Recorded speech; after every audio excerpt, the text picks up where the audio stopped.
அனைவருக்கும் வணக்கம். தமிழக அரசு இன்று வெளியிட்டுள்ள 13 முக்கியமான அறிவிப்புகள் என்னென்ன என்பதை பற்றி தான் நம்ம இந்த வீடியோவில் டீட்டெயிலாக பார்க்க போகிறோம். ஸோ முடிந்த அளவுக்கு இந்த வீடியோவை ஸ்கிப் பண்ணாமல் முழுமையாக பாருங்கள். இந்த வீடியோக்குள்ளே போகிறதுக்கு முன்னாடி இந்த வீடியோக்கு ஒரு லைக் பட்டனை ப்ரெஸ் பண்ணிடுங்க. நீங்கள் இது வரைக்கும் என்னோட சேனலை சப்ஸ்கிரைப் பண்ணாமல் இருந்தீங்கன்னா மறக்காமல் சப்ஸ்கிரைப் பண்ணிக்கோங்க. கூடவே அந்த பெல் சிம்லையும் மறக்காமல் கிளிக் பண்ணிக்கோங்க. சரி, வாங்க இப்போ நாம் வீடியோக்குள்ளே போகலாம். முதல் அறிவிப்பு: காலாண்டு விடுமுறை, ஆயுத பூஜை, விஜயதசமி, காந்தி ஜெயந்தி மற்றும் வார இறுதி நாட்களை முன்னிட்டு சிறப்பு பேருந்துகள் இயக்கப்படும் என போக்குவரத்து துறை அறிவித்துள்ளது. சென்னை கீழம்பாக்கத்திலிருந்து திருவண்ணாமலை, திருச்சி, கும்பகோணம், மதுரை, திருநெல்வேலி, நாகர்கோயில், கன்னியாகுமரி, தூத்துக்குடி, கோயம்புத்தூர், சேலம், ஈரோடு, திருப்பூர் ஆகிய இடங்களுக்கு வெள்ளிக்கிழமையன்று 790 பேருந்துகளும், சனிக்கிழமையன்று 565 பேருந்துகளும், செப்டம்பர் 29ஆம் தேதியன்று 190 பேருந்துகளும் மற்றும் 30ஆம் தேதியன்று 885 பேருந்துகளும் இயக்க திட்டமிடப்பட்டுள்ளது.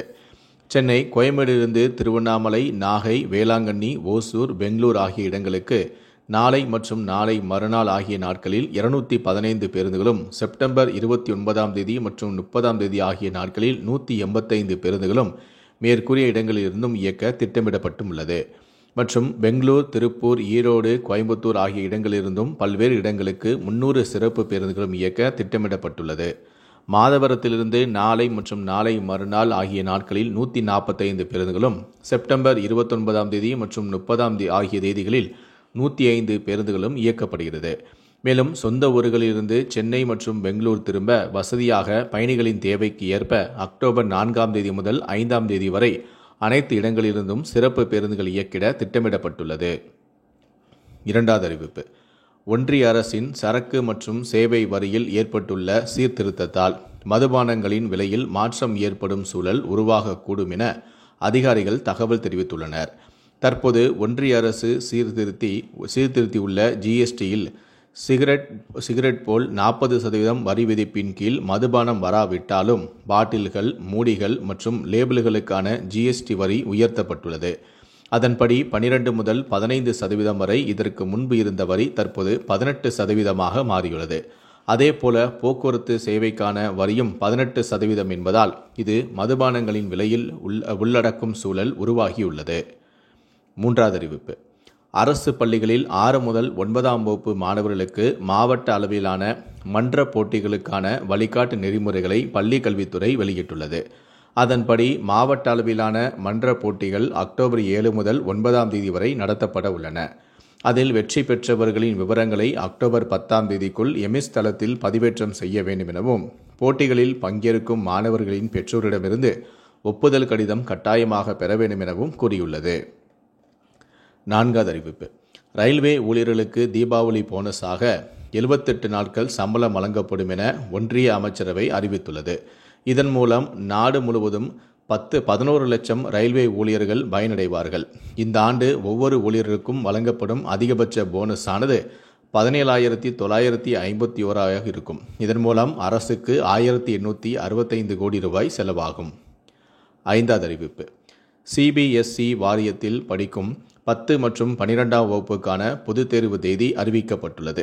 அடுத்த ஆண்டு பிப்ரவரி 17 முதல் 10 மற்றும் +2க்கான சிபிஎஸ்இ பொதுத் தேர்வு நடைபெறும் என்றும், 10ஆம் வகுப்புக்கு மார்ச் 6ஆம் தேதி வரையும், 12ஆம் வகுப்புக்கு ஏப்ரல் 9ஆம் தேதி வரையும் தேர்வுகள் நடைபெறும் என்றும் தெரிவிக்கப்பட்டுள்ளது. ஆறாவது அறிவிப்பு: இளநிலை, முதுநிலை மருத்துவ கல்விக்கான இடங்களை அதிகரிக்க மத்திய அமைச்சரவை ஒப்புதல் அளித்துள்ளது. மாநில மற்றும் மத்திய அரசு மருத்துவக் கல்லூரிகள், முதுநிலை கல்வி நிறுவனங்கள் மற்றும் அரசு மருத்துவமனைகளில் 5000 முதுநிலை மருத்துவக் கல்வி இடங்களை அதிகரிக்கவும், அரசு மருத்துவக் கல்லூரிகளில் 5023 இளநிலை மருத்துவக் கல்வி இடங்களை அதிகரிப்பதற்கான மத்திய அரசின் நிதியுதவி திட்டத்தின் 3ஆம் கட்டத்திற்கு ஒப்புதல் வழங்கப்பட்டுள்ளது.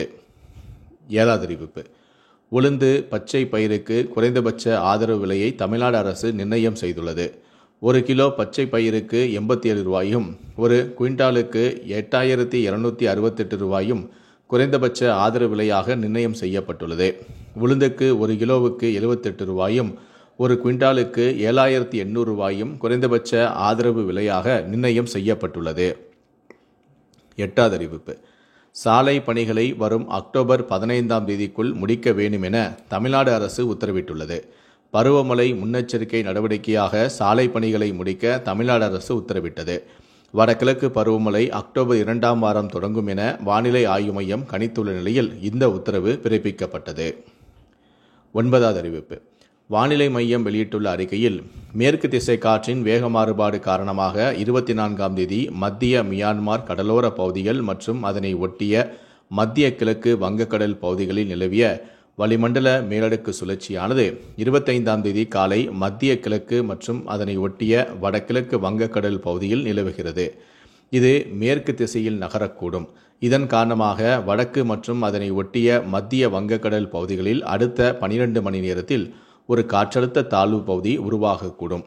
இது மேற்கு திசையில் நகர்ந்து 26ஆம் தேதி வாக்கில் தெற்கு ஒரிசா, வடக்கு ஆந்திரா கடலோர பகுதிகளுக்கு அப்பால் உள்ள வடமேற்கு மற்றும் அதனை ஒட்டிய மத்திய மேற்கு வங்கக்கடல் பகுதிகளில் காற்றழுத்த தாழ்வு மண்டலமாக வலுப்பெற்று தெற்கு ஒரிசா, வடக்கு ஆந்திரா கடலோர பகுதிகளில் வருகிற 27ஆம் தேதி கரையை கடக்கக்கூடும்.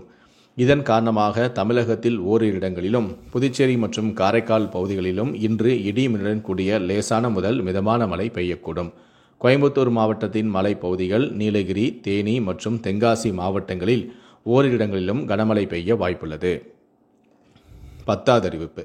சென்னை நந்தம்பாக்கம் வர்த்தக மையத்தில் தமிழ்நாடு முதலமைச்சர் அவர்களால் செப்டம்பர் 27 அன்று தொடங்கி வைக்கப்படும் 27ஆம் தேதி மற்றும் 28ஆம் தேதி ஆகிய 2 தினங்களில் நடைபெறும் வேளாண் வணிக திருவிழா 2025 விழாவில் உழவர்கள், உழவர் உற்பத்தியாளர் நிறுவனங்கள், மாணவர்கள், பொதுமக்கள் அனைவருமே பங்கேற்று பயன்பெற வேளாண்மை உழவர் நலத்துறை அமைச்சரான பன்னீர்செல்வம் அழைப்பு விடுத்திருக்கிறார். 11வது அறிவிப்பு. தசரா பண்டிகையொட்டி சென்னையிலிருந்து திருச்செந்தூர், குலசேகரப்பட்டினத்திற்கு சிறப்பு பேருந்துகள் இயக்கப்படும் என போக்குவரத்து துறை அறிவித்துள்ளது. கோவை, திருச்செந்தூர், குலசேகரப்பட்டினத்துக்கு அக்டோபர் 3 வரை கூடுதல் பேருந்துகள் இயக்கம் செய்யப்படும் எனவும் போக்குவரத்து கழகம் தெரிவித்துள்ளது. 12வது அறிவிப்பு. ஆதார் அட்டையில் திருத்தம் செய்வதற்கான கட்டணங்கள் அக்டோபர் 1ஆம் தேதி முதல் உயரப்போவதாக தெரிவிக்கப்பட்டுள்ளது. ஆதாரில் பெயர், முகவரி, பிறப்பு தேதி மற்றும் மொபைல் எண் மாற்றம் செய்ய போன்ற சேவை கட்டணமானது 50 ரூபாயிலிருந்து 100 ரூபாய் ஆகும். புகைப்படம் மற்றும் பயோமெட்ரிக் அப்டேட்டுகளுக்கான கட்டணமானது 100 ரூபாயிலிருந்து 125 ரூபாயாகவும் உயர்த்தப்பட்டுள்ளது. 13வது அறிவிப்பு. மகளிர் உரிமை தொகை விரைவிலேயே கூடுதல் பயனாளிகளுக்கு வழங்கப்பட உள்ளதாகவும் இதற்காக முதலமைச்சர் திட்டமிட்டு வருவதாகவும் துணை முதலமைச்சரான உதயநிதி ஸ்டாலின் அவர்கள் தெரிவித்துள்ளார். சிறப்பு முகாம்களில் மகளிர் உரிமை தொகை வழங்க கோரி 60% மனுக்கள் வருகின்றன எனவும் அவர் கூறியுள்ளார். இந்த 13 அறிவிப்புகளை பற்றிய உங்களுடைய கருத்துக்கள் என்ன அப்படிங்கிறத கீழே இருக்கக்கூடிய கமெண்ட் செக்ஷனில் மறக்காமல் சொல்லுங்கள். முடிந்தளவுக்கு இந்த வீடியோவை மற்றவங்களுக்கும் ஷேர் பண்ணுங்கள். மேலும் இது போன்ற பல வீடியோக்களை பார்க்கணும் அப்படின்னு நினச்சிங்கன்னா மறக்காமல் என்ன சொன்னீங்க சப்ஸ்கிரைப் பண்ணுங்கள். கூடவே அந்த பெல் சிம்லையும் மறக்காமல் கிளிக் பண்ணுங்கள். நன்றி, வணக்கம்.